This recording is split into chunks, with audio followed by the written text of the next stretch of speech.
Hey everybody, welcome back to the Meebits podcast. I am Sergio and another exciting episode up ahead. As you know, we like to bring you the conversations that you can't really get anywhere else. And I feel super lucky that we're able to invite our next guest who is just behind the scenes of, one of the biggest studios in the world today, I would say, not just NFTs and Web3. Scott Winkelmann, also known as Beeple's brother. Scott, welcome to the Meebits podcast. Thank you for having me. I appreciate it. Man, you are a hard person to book, so I appreciate you taking the time to sit down with us. But that although I'm joking, I actually think there's a lot of truth to that because you're quite busy. You're active anytime I see Mike at any type of show, fair, event. It really looks to me like you're right there behind him, making sure everything goes smoothly, and just really, from my perspective, being the kind of like the Robin to the Batman sometimes, and I'm sure a lot more than that. So, can you please just tell us who Scott Winkelmann is, like from a pre-Beeple fame kind of days? Yeah, sure, absolutely. Well, again, thank you for having me. Appreciate the opportunity to kind of talk. Yeah, so both Mike and I grew up in Wisconsin in a little town called Fond du Lac. So we lived there. I lived there until I was about 23. So I went to the University of Milwaukee, Wisconsin for undergrad. Got a degree in mechanical engineering. And from the time I was little, I was always interested in airplanes. So my dad had an airplane in our garage, and he was like baking airplane parts in the oven and like painting, and like we just didn't, like most people had a two-car garage, they put cars in it. We had an airplane in our garage like growing up, and that was like all I knew of what a garage was. And so that got me super interested in aerospace. And so when I graduated, I went to Philadelphia and started working in aerospace in 2008.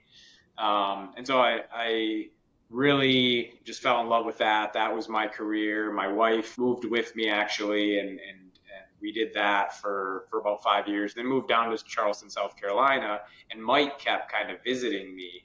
Mike and I had always been close and stayed in contact, just even though I was on the East Coast, we would go back and visit, and he would come out. And after several years of him coming here during the winter, he was like, why don't we live in Charleston? Like this is, he was freelancing at the time, and I had now been in aerospace for over a decade, and was like, yeah, you should move here. And so he moved here in 2018.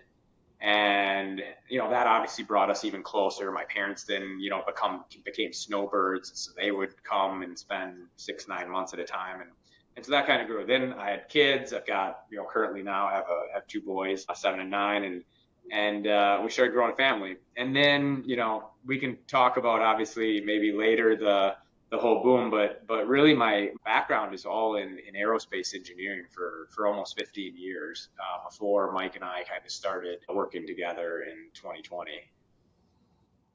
Nice. Yeah, I definitely did not know that. Again, I always see you there, but did not know that that was your background. That's super interesting. And as you were saying that, a lot of things start to kind of like make sense, just given what I've seen, Beeple Studios produce, and knowing that you guys work closely together. Now, obviously the boom, and we'll talk about the day of the Christie's auction here in a second.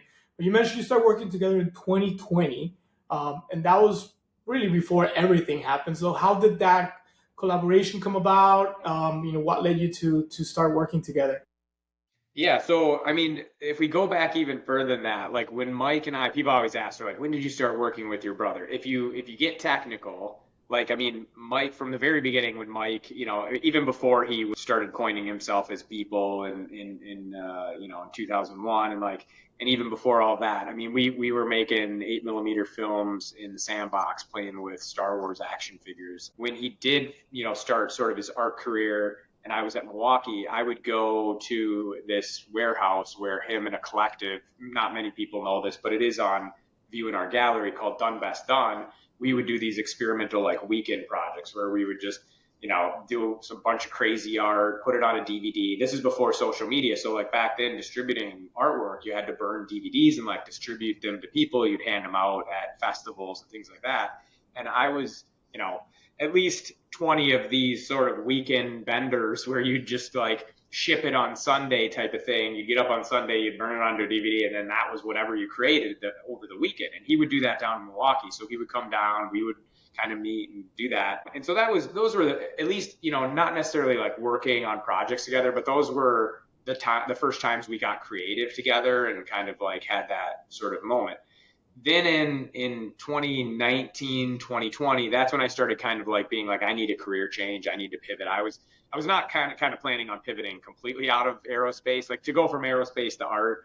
We could talk about that, but it was really like in 2020, a couple months before he had sold his first NFT, like him and I are drinking one night, and I kind of came to him like, dude, you got to help me quit my job. And not many people know this. This is a story that only a few kind of our close friends and collectors know this, but like that night, I like, again, he had not sold an NFT. He wasn't thinking about NFTs. I just asked him, hey, like help me kind of quit my cushy job and like I'll do something else. I wasn't even asking to work for him necessarily, but it was one of those things that we just both forgot about it, never talked about it. He remembers the night, I remember the night, like, it was just something that didn't happen. And then that's when October 2020, happened, and he had, the Genesis collection, Politics is Bullshit, and Crossroads and that were released, and that kind of then like sparked. And then suddenly I was like, oh, what is an NFT? And by, December 2020, everything started to, kind of percolate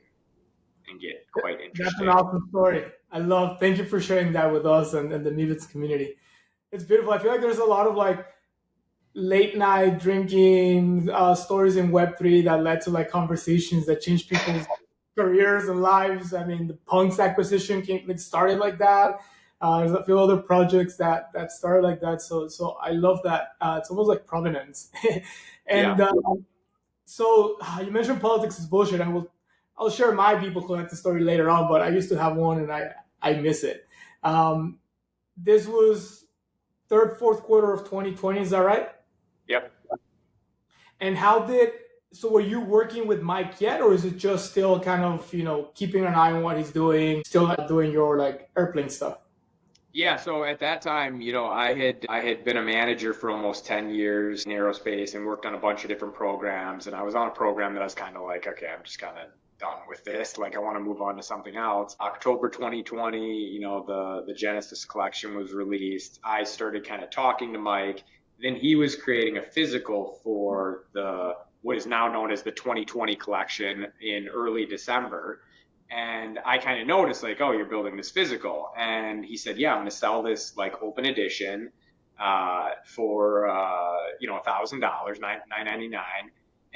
Or I think it was $969 actually. But he was going to sell that for $1,000, and it was going to be an open edition for 5 minutes, and we'll see what happens. And it was going to be on a Friday. So I'm at my house. We're not even together. I'm at my house. He's at his house. And in 5 minutes, 601 of them sold. And it was like, holy shit. I remember walking outside and telling my neighbor, I'm like, dude, my brother just sold $600,000 worth of art in 5 minutes. Like, what is happening? Like, I was just like, my mind was like, whatever.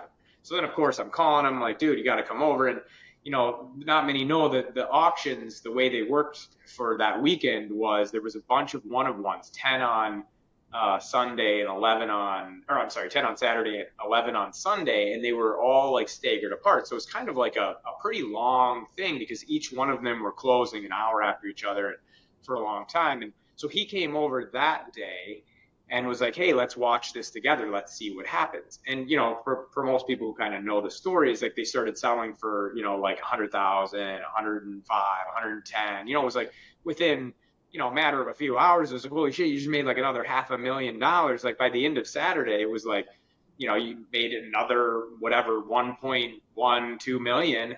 And so that night, actually, that Saturday night, he had asked me like, hey, do you want to quit your job? And like, I need to make these 600, like, physicals. Like, can you quit your job and like help me? And so I was like, yeah, absolutely. Like, I didn't even think twice. On Monday, I went at the time we were actually working virtually because it was still COVID. So I didn't even go in. I called my boss and I told him I had to FaceTime him, which like never happens. And so he was like, oh shit. He's like, as soon as you said that, I knew you were quitting. And so I told him like right away I went down to part-time, and then I kind of just, I had a team of 45 engineers that I didn't want to completely like just abandon. So I most of my time at that point was just kind of like making sure I didn't burn bridges on the way out of aerospace and just spooling up, what we had no idea now would become this huge studio and, doing stuff all over the world. You left airplanes to build a rocket ship. I see that you're still in that business. You maybe don't know it. So interesting. So it was the physicals from that drop that literally got you guys to work together. Was this the physicals that included the underwear? So that was the 2020 collection. So yeah, so the way that this kind of stitches up, and we can kind of I'll give you the from 2020 December to Christie's is really as soon as that auction was happening, Mike and I immediately started ideating on what was going to be this spring summer collection, which you see behind me. That's abundance from the spring summer collection. That's what came with the underwear. That was the next thing. But we immediately started like, I mean, I by when I looked it through my photo roll, by the end of December, I already had 3D printers in my garage. I had a laser in my garage. We had already had ordered our first robot dog. So like a lot of people think, they just saw robot dogs in Miami. There was actually a robot in my garage that was the same unit. It was the G1 Unitree. The Go One was in my garage back in January of 2021. So like we have had that project sort of, a lot of people ask us like, when did you start the robot dog project? And it was like, well, if you really technically go back, because nothing is overnight in our minds. It's really the inception of that was when we first purchased it, just to experiment, because we were like, hey, robotics, like this is the first robot dog that you could actually afford. I mean, I think it was like 10, 12 grand or something back then. But the Boston Dynamics thing was like 80 grand. So it was like, that really wasn't like something you want to just like on a whim buy, but we were like, 10 grand, this is something new. Like, let's see what it is. And so, started outfitting my garage almost immediately after I quit my job and started working on the spring summer collection, prototyping, 3D printing and developing it. And that's when I hired the first part-time engineer in January, just working hourly. That was a guy who worked for me previously in aerospace, and soon to become the team we have today. Now, 5 years later, they're all celebrating their like 5 years, like sort of this year.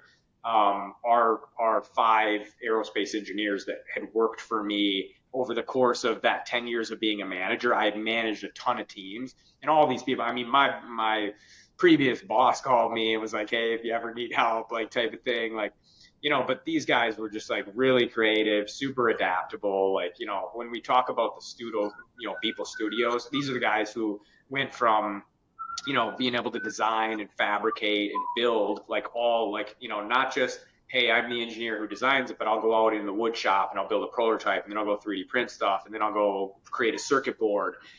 But they then are doing front of house lighting, lighting design for the events. They're doing, fog machines and sound design and all the video production stuff that we do for the events. Like, they had to reinvent themselves into understanding those softwares and stuff too. And so that's really when we started building the team in early 2021, all before. So this was really happening all before the Christie's sale even took place in March of that year. So there's about 4 month period there where, Mike and I were like thinking like this could be a big thing, and, didn't know how big it would really be. That's interesting, because when I think of Beeple Studio and what you guys have achieved, and we were talking about that just now, pre-recording. I feel like you're the perfect example of obviously being successful in the space, but turning around and reinvesting in opportunities, development, and trying to do things. And so, what I'm hearing is, you guys made a couple mil in December of 2020. The market was still very fresh, very new. Nobody knew what the heck was going on. I mean, punks were maybe $5,000 at best. And in January, I bought mine for $10K. In February, and they had already doubled. And you're already taking those, that money that you made, that is, pretty nice, comfy money, and putting it right back to work, kind of like going back to startup mode, building out your garage with machinery, and really thinking, hey, let's see what we can make out of this, rather than like waiting for the, obviously what happened later in March, which is super interesting. I think it really speaks to the quality of what you guys have been producing ever since. It's awesome to hear about that early Beeple Inc., Beeple Studio chapter. How were you feeling during those first 4 months? What was like, obviously you go from It's not like, you just quit and move on to something completely different, because it sounds to me also that you've spent your life tinkering and playing alongside Mike, and you guys are just, kind of like doing the dream. Two brothers working on really fun things, enjoying, and obviously making money along the way. But how was it for you when you, like, did you wake up one day on like January, February, like, holy shit, like I actually left like a really good, career, engineering career, where I was managing 40 people, and I'm helping Mike, video print penises. Yeah, I think yeah, no, it definitely, you'll hear a resounding theme of, always questioning necessarily what trajectory we're on with the penises, but it was honestly a lot of it I accredit it to, my dad really really ingrained in Mike and I to be like very financially stable, and like for me to leave my job, I had good financial stability. Just, again, like white collar, like sort of, 401k and savings and, whatever. So that I don't think, to be honest, if I was like paycheck to paycheck, even though I was making good money, like, I know a lot of people who like, again, you make a bonus, you spend it on a car, you do this, you spend it. I think it would have been more difficult. I can't say that I wouldn't have, still done it and, things would have, maybe turned out similar, but it made me very much be like, I think because of, being fiscally responsible allows you to sort of give up your old self in order to reinvent yourself into a new, sort of person. And I think that piece of it helped both Mike and I feel like, what, at the end of the day, we can fall back on our, frugalness and ability to like, adapt under any environment. Because Mike and I we didn't come from money. I mean, we came from a very, very small, town, small everything, vacations for us was camping. I mean, we didn't, it wasn't like go fly somewhere. It was like, go drive 3 hours and camp. Like that was what we did for vacation growing up. And so I think that had a big role in it. And I think that helped also get through the, sort of, you could sit there and what if and, analysis paralysis yourself to death of like, what's going to happen. And also just get blinded by, there's a ton of opportunity coming at us at that point. But also, I think what people don't realize is the phone wasn't ringing off the hook, though, with the exception of Christie's, because, the December weekend, it was a $3.5 million sale, but nobody picked it up. Like Mike, was like really going out trying to be like, hey, why isn't anybody like noticing this? Like this should be a big thing. Like there should be at least articles written, but nobody really picked it up. And that's where I think in the darkness of the night, like the Maker's Place and Christie's thing, sort of came in and said, hey, this is an opportunity, like let's launch this thing. And then that will properly set the fire, fully. The fuse was lit, but like the fire wasn't like flaming. Like this will like really blow things up if we are able to, take the entire, sort of world by surprise with this sale. And I think that part of it. So you can imagine the calm before the storm.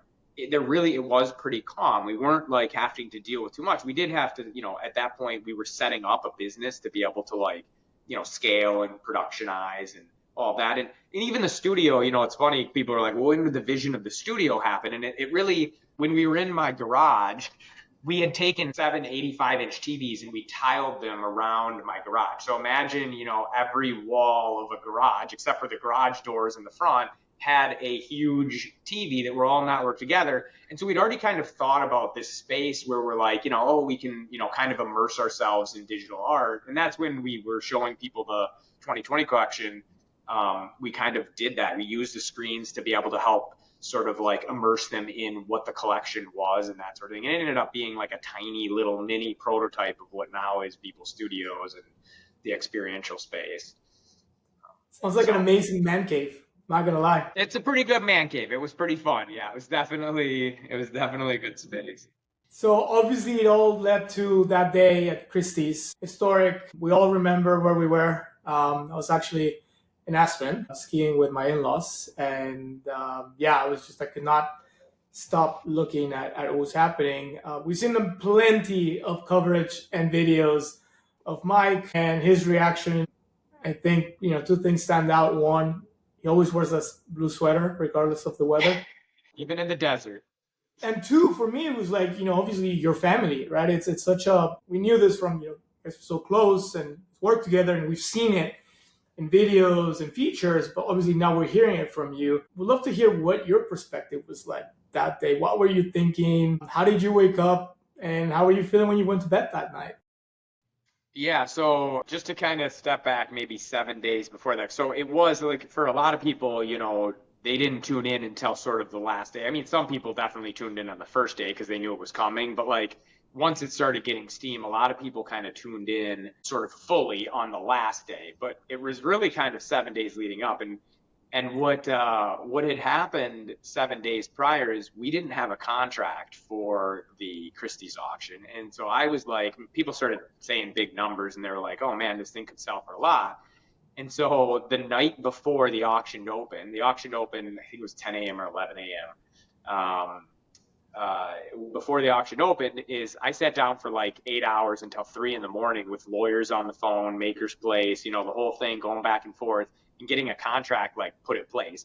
And so at 3 a.m. in the morning, before the auction opened, I signed the contract in like a gas station parking lot, like electronically, and then went to sleep, woke up at, whatever, 9 a.m., went over to Mike's house. And then that's when the auction opened. And, we know within the first 8 minutes, it went to $1 million.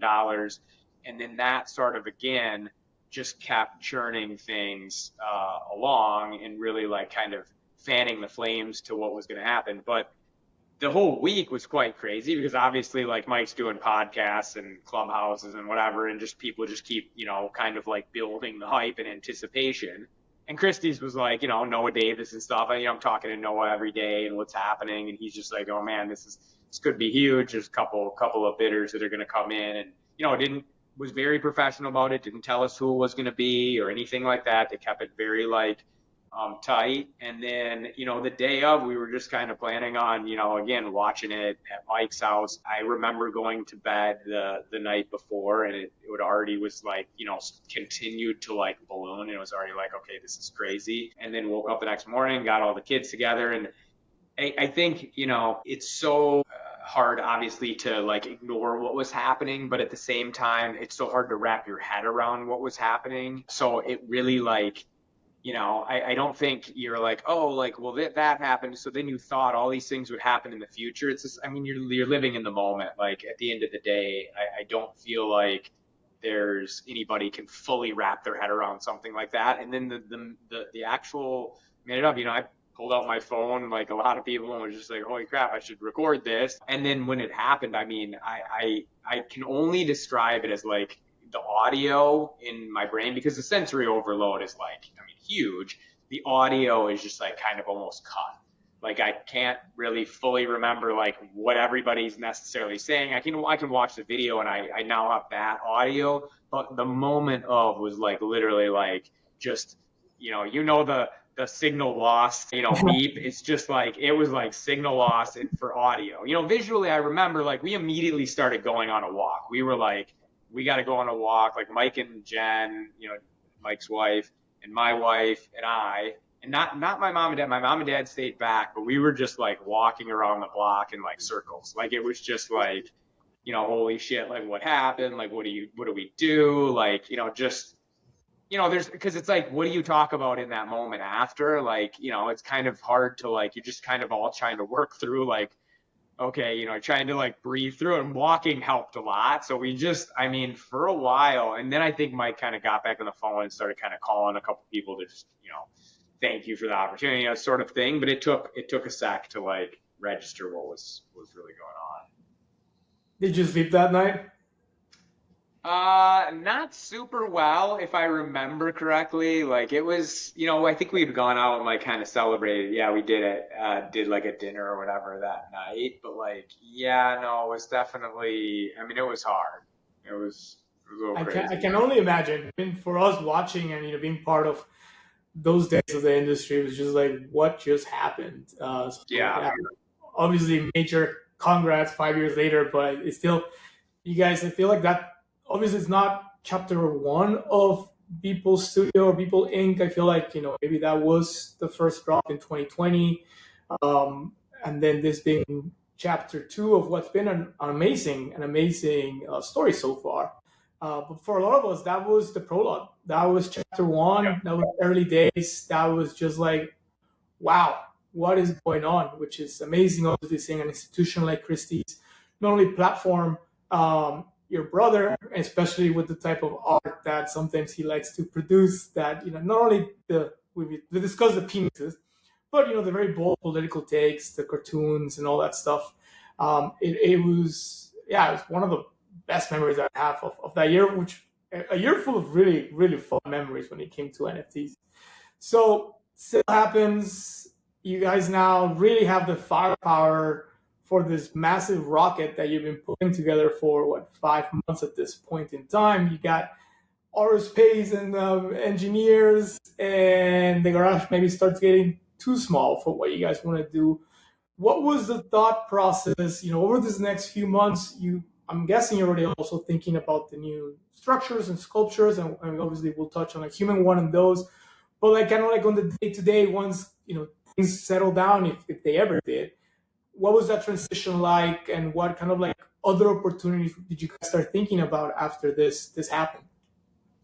Yeah, so there wasn't, after that, there wasn't a ton of time to really, sort of, there was we need to get a bigger studio. We knew that like right away. I mean, I think at that time already had one full time and like maybe 2 or 3 part-time sort of people working. And again, when we got in my garage, it's like, there's 5 people in a garage, and it was just full. At that time I had I had some pretty big equipment that wasn't for a garage, like a CO2 laser, and I had multiple lasers, multiple 3D printers, CNC machine. Like there was a bunch of, this is very tight, and to do electronics work as well.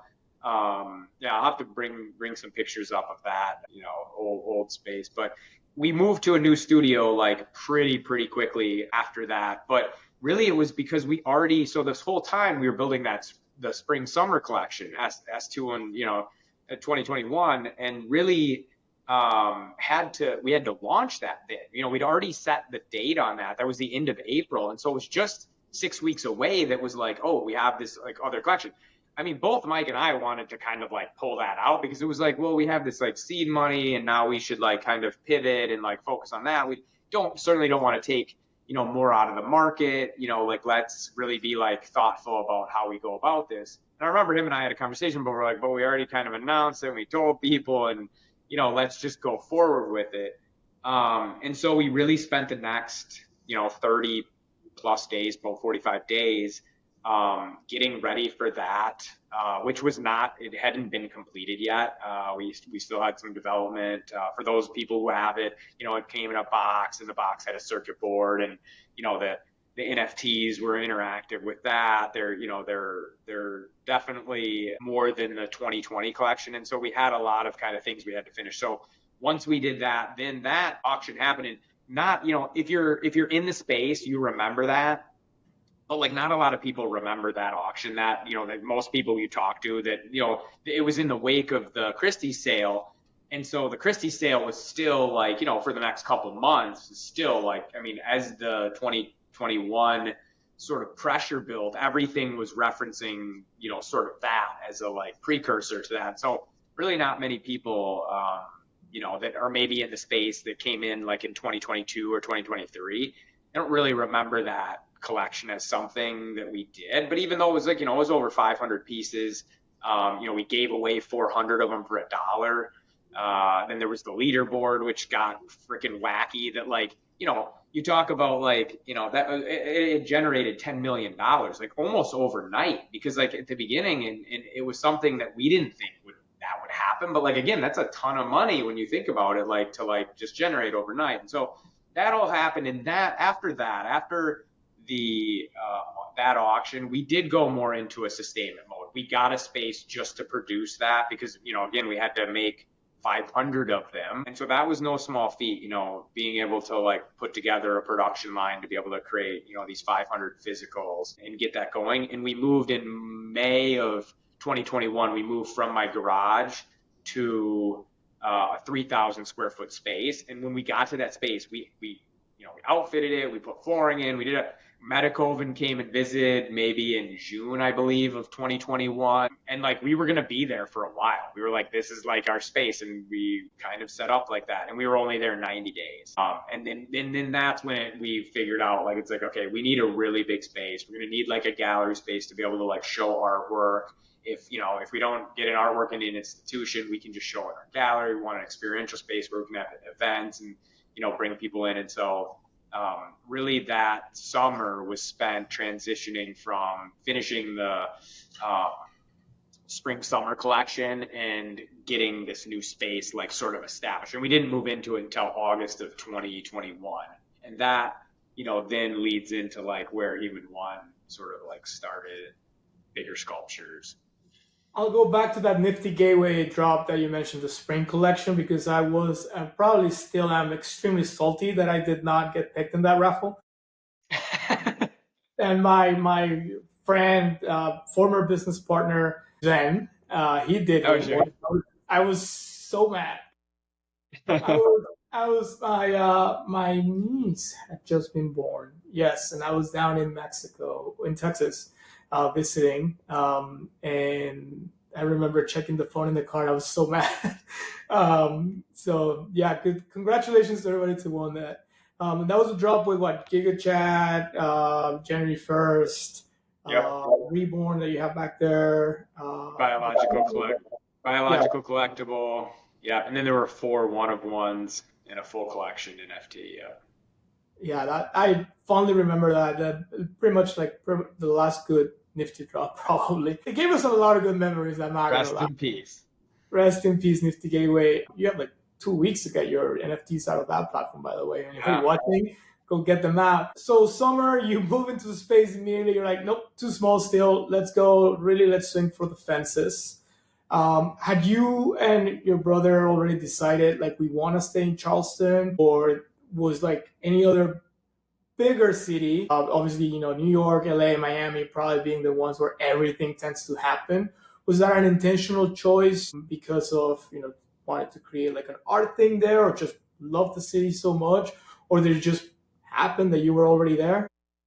I mean, I wasn't in any way, shape, or form ready to move or whatever. I had been here, I guess, 8 years at that point. We both had families, so like there really wasn't. I would say, not to say we didn't think of it at all, but like it really was like, oh, maybe Miami was like a pivot, but like it wasn't more than a 5-second conversation to just be like, no, like let's find something here. Like at the end of the day, we could move later if we wanted to, but otherwise, everything that we were thinking about was like, let's not necessarily be in the noise of like all the other scenes that are kind of competing. Like let's just start something here. It is a bit of a pilgrimage for people. The city's awesome though. Like, I mean, anybody who visits, like very rarely do I hear people, and you can tell when, people that come to see us, they travel all over the world, and they really like Charleston. It does have, there's a reason that it gets like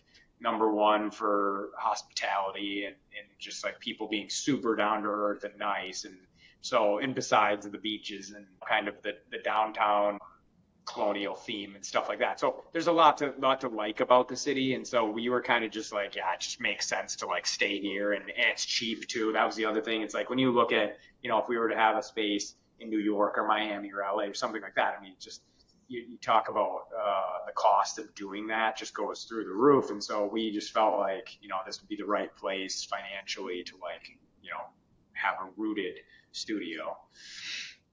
I love Charleston. You're right. It's a pilgrimage, but you kind of put it on the calendar already as like, it feels super intentional to go there and just really kind of like leave stuff at the door when you jump on the plane and go and experience the art. Obviously, every single show you guys have put up, they look amazing. I've only been once to the Danny McBride AI special. Which was, oh, nice. I really, really loved it. But I do like that, almost like Marfa or Toledo. Yeah.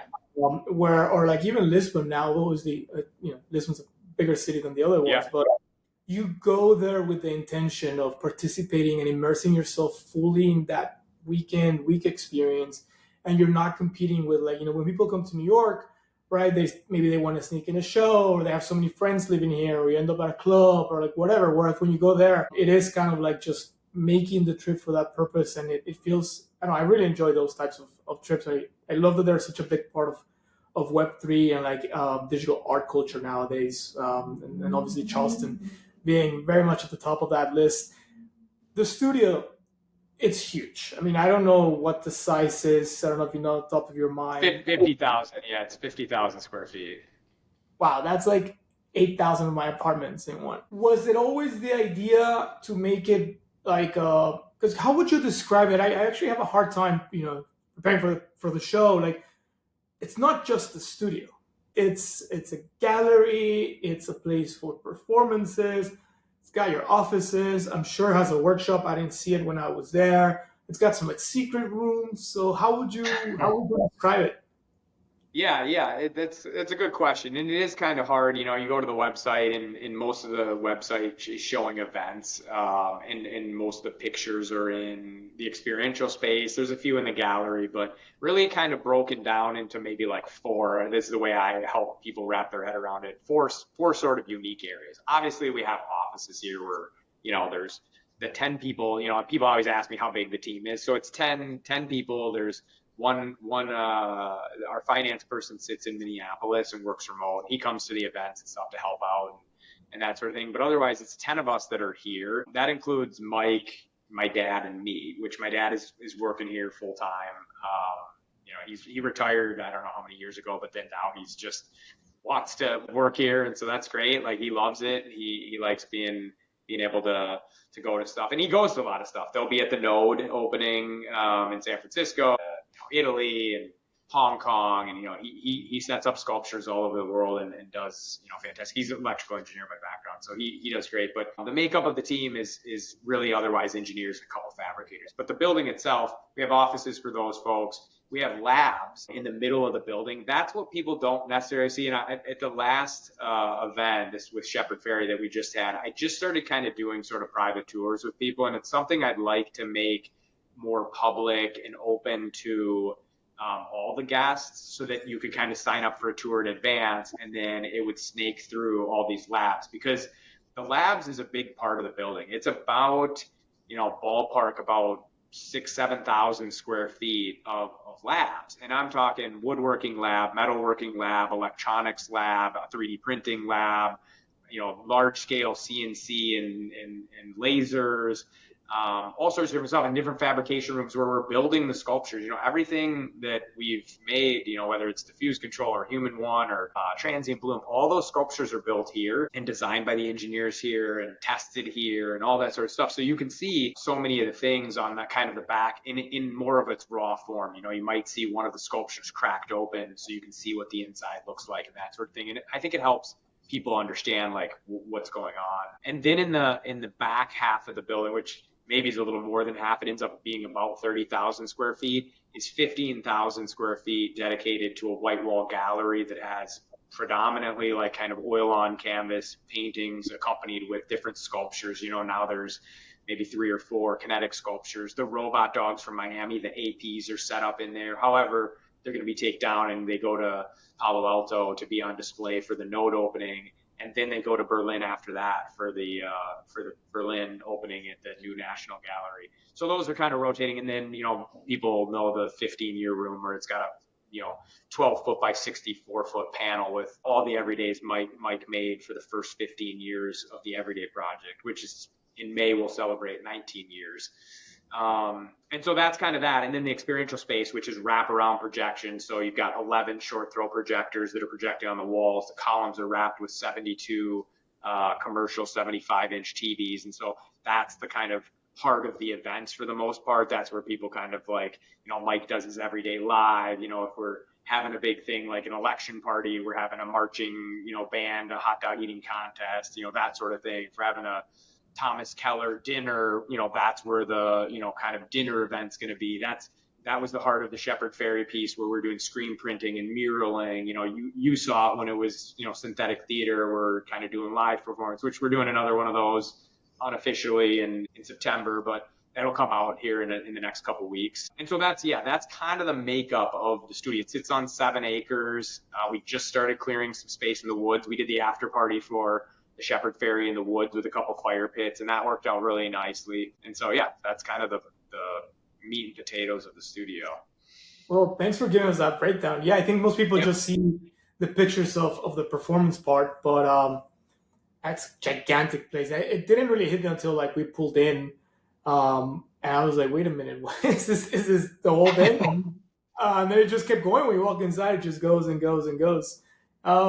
So I guess let's fast forward a little bit because otherwise we spend 3 hours here. I know you're a very busy guy. Obviously, Human One, huge success. 101, Ryan Sir collected that. It's been in shows around the world. Diffuse Control, also a huge success. That sits in an amazing collection too now.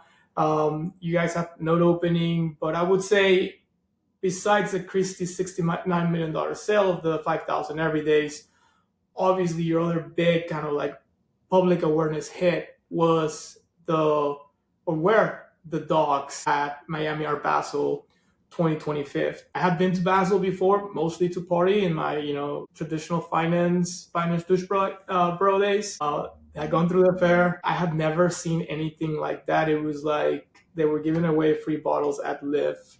The crowd was 5 or 6 people deep. I was very lucky that I went on the preview day on like Wednesday, Thursday. I was able to hang out with Mike in the corral. I did not get an NFT. Again, I'm 2 in a row of not getting NFTs for free. I feel like it's not always my lucky days. But everybody's seen the pictures. Obviously, I think while the rest of 010 was incredibly amazing as well, and equally talented artists. Obviously, you had Matt and John, you had Jack Butcher, you had Kim, you had Trada, you had really some of the best representing us.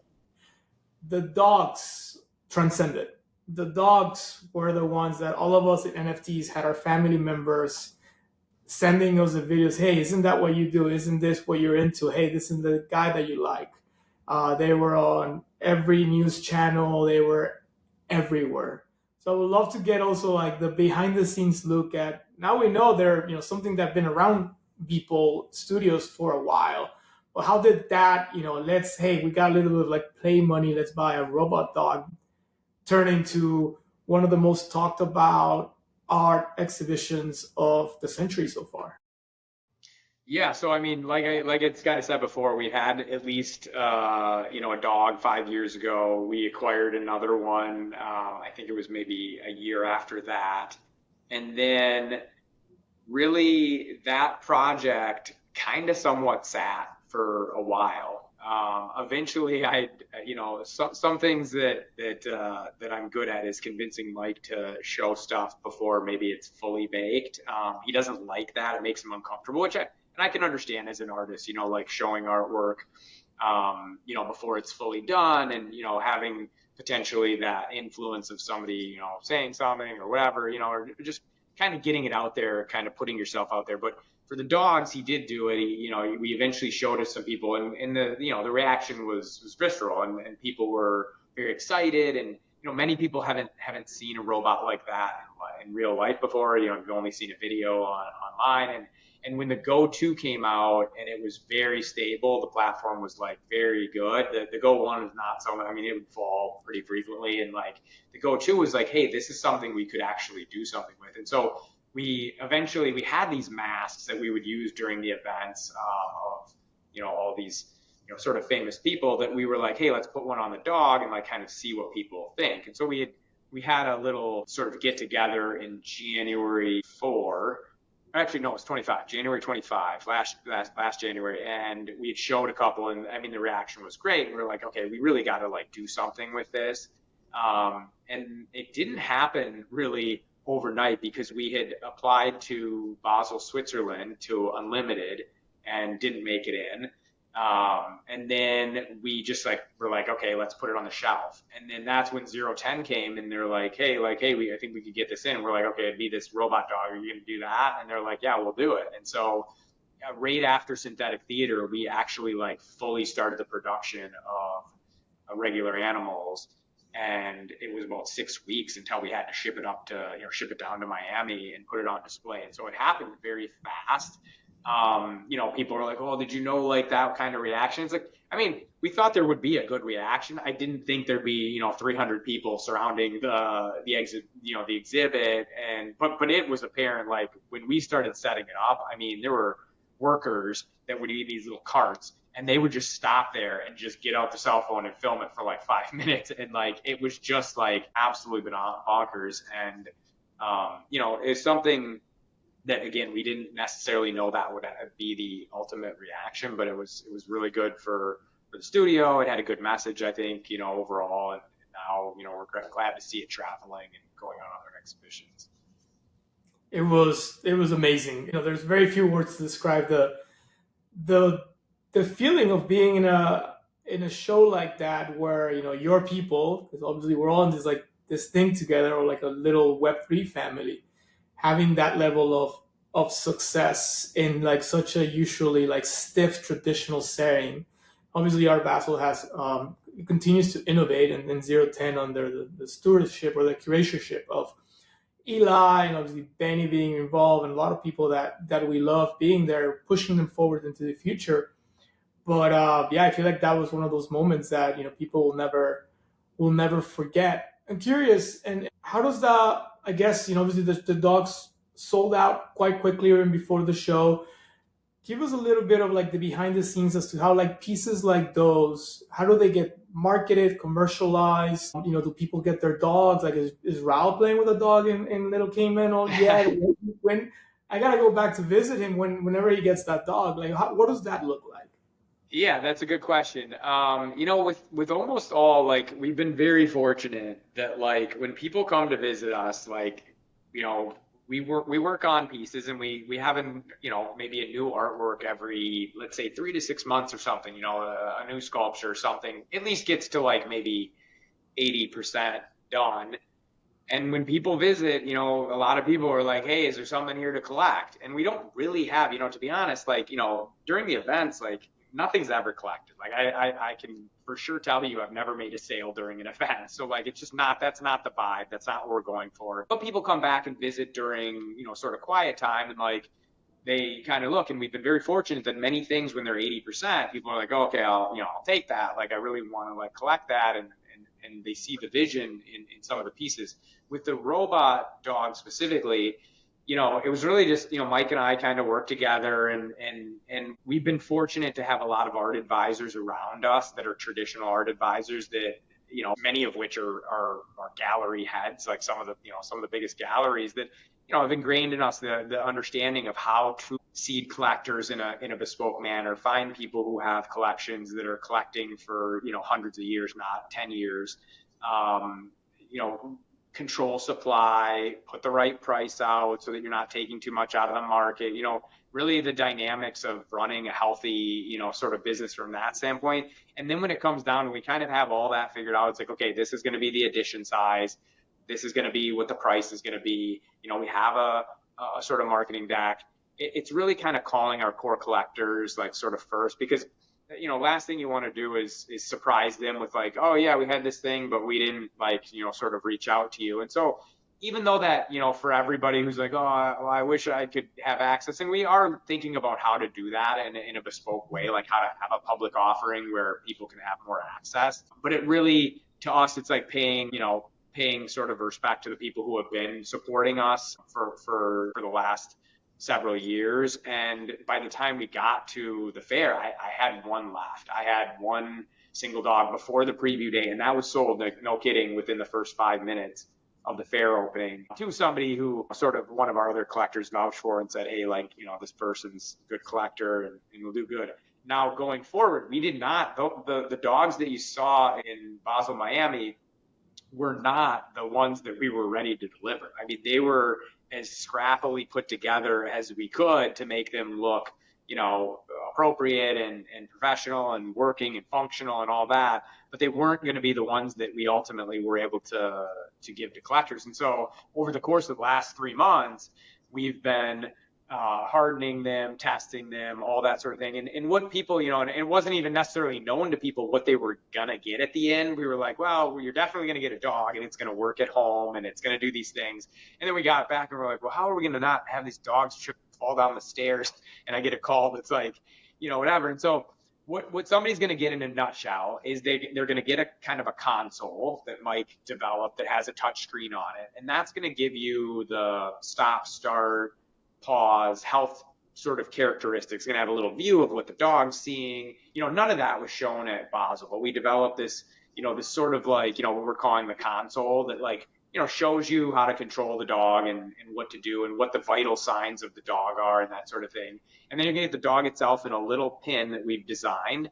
You can imagine, kind of like almost like a little Mike style play pin that the dog will walk around, and you can expand and contract it. So if you only have a small room to put it in, you can kind of put the pin. But if you've got 8x8 giant space, like expand it out and make a bigger pin, and it will walk around in there and it will take pictures and it will print, and it will do all this. The numbers, I'm not going to until we get to with the collectors and I kind of tell you, but it will make prints for the next 3 years, and a few NFTs will come from that.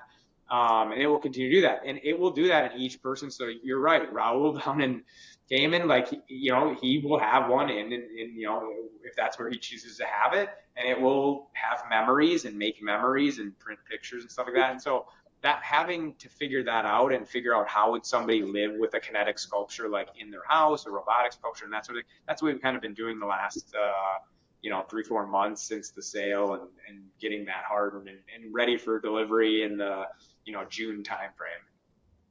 Amazing. Again, thank you for sharing that behind the scenes knowledge. That's really, really cool. I know we're running out of time here quickly. I just wanted to commend you guys because you had pretty much sold out everything already by the time the fair opened.